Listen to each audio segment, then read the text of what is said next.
Hey guys, I am Game Advisor and welcome to our Dying Light Beginner's Guide. Now, the first thing you want to do when you get started into the game is go ahead and progress through the prologue. This is going to take you a total of about 2 hours. I'll talk about unlocking multiplayer here in just a minute, but before we talk about that, when you are progressing through the prologue, you want to make sure you go out of your way to loot as much as you possibly can. The one thing I would say you can skip if you want is the honey and flowers, but aside from that, you really want to focus on looting all the little individual things you can, because sometimes you will find something called a valuable. These are things like old world logs, pocket watches, and other various materials. They will all be called valuables though, and essentially what valuables are just trash items that you can vendor for quite a lot of money. That little boost you'll get in money from going out of your way to loot all the different boxes and various things is going to add up when you get to the first quest hub where you can actually sell and then spend some of this money. Now at some point you're going to have the quest Only Way Out. Now this quest will have an objective for you saying to meet people at the bazaar. What this is actually telling you to do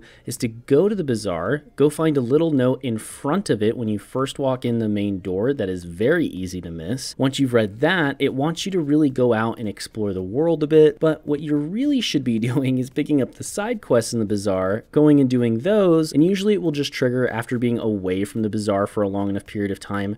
We're actually not 100% sure what causes this to trigger. We just know it's related to you being away from the bazaar. I would just recommend you go ahead and do those couple side quests there in order to kill some time and get to experience the game, get a feel for it, and get an idea as to what you're actually doing. Now, one of the things you can do while you're out there is something called the Forsaken Store in Dark Hollow that you might have skipped over earlier. These are a great way to get tons of money and loot early on in the game. What you're going to want to do is look for these, and when you find them, come back at nighttime and go ahead and explore them. Just be careful because there will be a fair amount of zombies inside, but do not go in them during the day, since if you do, there's going to be an insane amount and you will probably not be able to handle it. However, with all that being said though, the point is you want to go ahead and explore these places at nighttime because they have a lot of valuable loot, and you can sometimes make 1,500, 2,000, and even more coins just depending on how lucky you actually get. Now, I did say I'd talk about multiplayer. Basically, the way you unlock this is simply completing the prologue.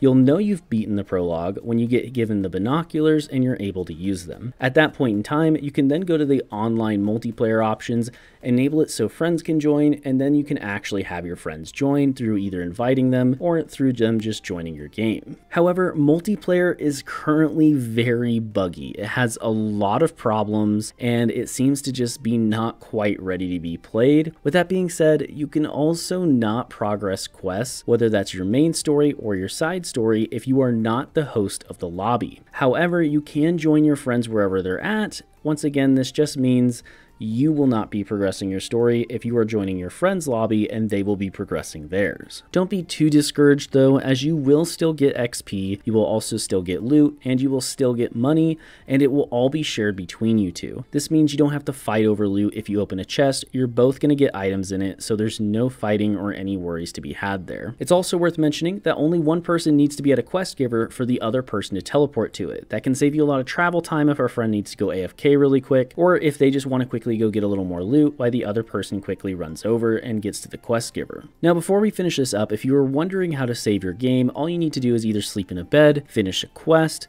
complete quest objectives, and similar things to that, and it will kind of give you a checkpoint and autosave at those stages. So if you're wondering when is it saving and you can't seem to figure that out, that's when it's saving. So if you're not 100% sure, just go sleep in a bed really quick and it will autosave the game for you. Now, we will be doing a full review of this game once we've played it for a few more days. So if you're watching this about a week from now, that's probably already out, but we just really want to make sure we have a good idea as to what the game actually has to offer before we make that video. We don't want to just play the prologue and a few extra missions and get a few ideas and then just go ahead and tell you whether or not you should buy it. We don't think that's fair to you guys, so be on the lookout for that video. And if you guys do like this one, make sure to leave a like and comment down below, as it lets us know that you guys are enjoying the Dying Light content so we can make more of it. With all that being said, thank you so much for watching. I'm Game Advisor, and I'll see you next time.